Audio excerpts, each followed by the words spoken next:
J'ai longtemps pensé qu'investir ne servait à rien. Et pourtant, l'année dernière, j'ai épargné 50% de mon salaire et investi plus que je l'ai jamais fait. Alors si comme moi tu viens d'une famille de classe moyenne, je vais partager avec toi dans cette vidéo 3 apprentissages.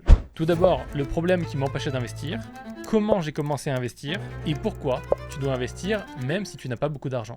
Mais avant de commencer, je te promets dans cette vidéo de ne pas me faire passer pour le professionnel de l'investissement que je ne suis pas. Voici donc mon expérience personnelle et les 3 leçons que j'en ai retenues.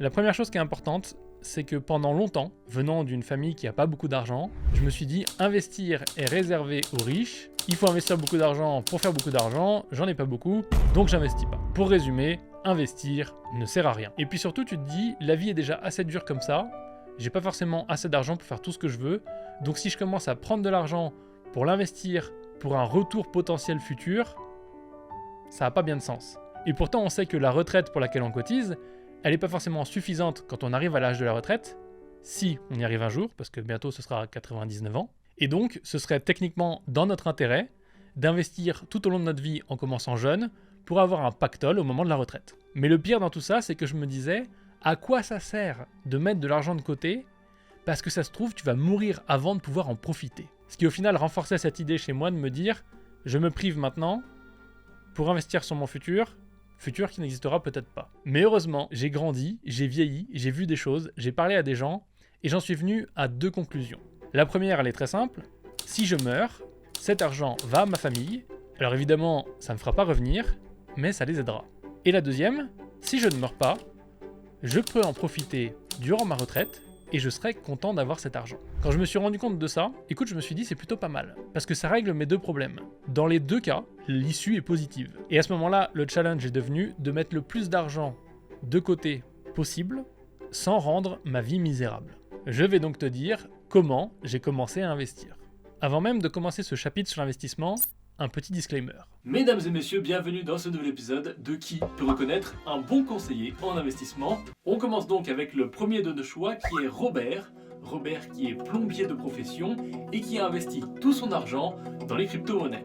Vous avez 2 secondes pour répondre et la réponse était tout simplement non, ce n'est pas Robert. Passons à notre second choix. Attention, ici nous avons Pierre qui lui est conseiller en investissement, qui a toutes les formations nécessaires et qui est bien évidemment un professionnel de ce métier. Effectivement, on peut faire confiance à Pierre parce que Pierre est un professionnel reconnu. Et maintenant, voyons la dernière personne de notre sélection, c'est Maximus. Maximus, il est spécialiste de la vidéo, il fait des vidéos sur Internet. Ce n'est pas un conseiller de patrimoine, un conseiller bancaire ou un conseiller financier. Qu'est-ce qu'on va donc dire ? On va dire non, parce qu'effectivement, on peut écouter ce qu'il a à dire et son expérience personnelle, mais ce ne sont pas des conseils professionnels à appliquer tout de suite maintenant. Et donc, pour ma part, quand j'ai voulu commencer à investir, j'ai eu la chance de tomber sur des gens qui sont compétents et qui m'ont donné les bonnes pistes. Pour bien comprendre, il faut qu'on voit ce que c'est un PEA et ce que c'est une assurance vie. En fait, un PEA ou une assurance vie, c'est un peu comme une tirelire. Tu vas ouvrir un compte, tu vas remplir toute la paperasse et tu vas mettre de l'argent dans cette tirelire et ensuite tu vas pouvoir décider comment tu investis cet argent. Par exemple, dans une assurance vie, tu peux avoir différents fonds et dans un PEA, tu peux avoir des actions ou des ETF, etc., etc. Évidemment, tu peux aussi avoir ce qu'on appelle un compte titre, mais le compte titre, il n'a pas les avantages qu'ont l'assurance vie et le PEA.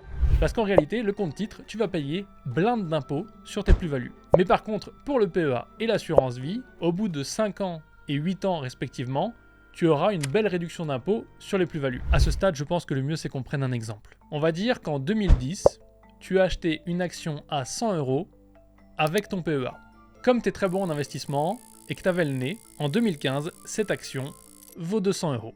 Tu décides de la revendre. Au moment de la revendre, tu vas donc faire une plus-value de 100 € et cette plus-value, elle sera imposée à 17,5% au lieu de 30%. Maintenant qu'on a vu cet exemple, je veux te dire comment j'investis et quel choix je fais. Puisqu'au final, comme on l'a vu, un PEA et une assurance vie, c'est juste une grosse tirelire dans laquelle tu vas mettre de l'argent pour l'investir. Donc je vais te montrer ce que moi je fais. Dans mon assurance vie, je mets de l'argent tous les mois et je l'investis dans différents fonds. Et pour ce qui est de mon PEA, je me concentre principalement sur les ETF. Les ETF, c'est simplement des petits paniers dans lesquels tu as différentes actions, ce qui va te permettre d'éviter d'avoir toutes tes actions chez Renault. Et si un jour Renault se casse la gueule, bah tu perds tout.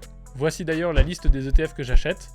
Alors encore une fois, j'y connais pas grand chose, j'ai pris principalement des trucs qui vont être sur la zone américaine avec le S&P 500 et avec la zone européenne avec le Stoxx je sais plus combien, et j'ai fait en sorte qu'il soit évidemment éligible au PEA et qu'il soit gratuit dans mon trading sur Boursorama, et aussi d'avoir le moins de frais possible, parce que ça c'est la chose super importante, parce que les frais ça peut très vite te coûter cher, et sur le long terme ça peut facilement niquer ta plus-value. Maintenant qu'on a le contenant et les choses dans lesquelles on va investir, chaque mois ce que je fais c'est que je mets entre 100 et 300 euros selon les mois, s'ils sont plutôt bons ou pas bons, et je fais mes petits investissements à droite à gauche de façon à répartir sur, comme on l'a vu, les différents ETF dans les différentes zones économiques, et aussi les fonds dans l'assurance vie. Maintenant évidemment, je t'ai dit entre 100 et 300 euros, si tu n'as pas d'argent, est-ce que ça vaut le coup quand même d'investir? Parce que peut-être qu'au final ça sert à rien. C'est exactement ce que je me disais au début, mais je pense que c'est faux. Et je vais te dire pourquoi. Si j'avais suivi cette logique, qui n'est pas très logique d'ailleurs, j'aurais jamais commencé à investir. Mais surtout, le truc qui est très important à comprendre, c'est que en théorie, dans ta vie, tu ne vas pas gagner toujours le même salaire. Il y a des moments même où tu vas gagner plus, d'autres moins, et puis après tu vas regagner plus, puis regagner moins. Ce ne sera pas toujours stable et toujours en progression croissante. Et je pense que du coup, c'est un petit peu comme un muscle.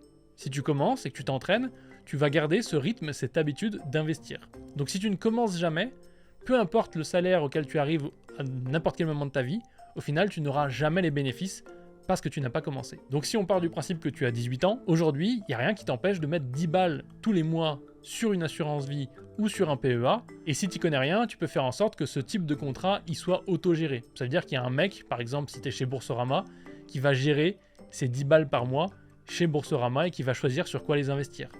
Comme ça, tu n'as pas besoin de t'en occuper, et ça fonctionne tout seul en tâche de fond. Mais je pense que le plus important à comprendre ici, et ça tu l'as déjà entendu plusieurs fois, ce qu'on cherche c'est pas la quantité chaque mois, mais c'est le cumul. Puisqu'au final, tu vas profiter d'une chose très connue, qui s'appelle les effets cumulés. Et donc, c'est pas le fait d'avoir investi 10 euros quand tu avais 18 ans, mais c'est le fait d'avoir commencé à 18 ans et investi pendant 30 ans, 10, puis plus d'argent tous les mois, qui va faire qu'au bout d'un moment, ce que tu as investi, plus les intérêts, ça représente pas mal de thunes. Maintenant, évidemment, tu peux te dire, comme je me disais au début, Max, vachement intéressant, mais j'investirai quand j'aurai de l'argent.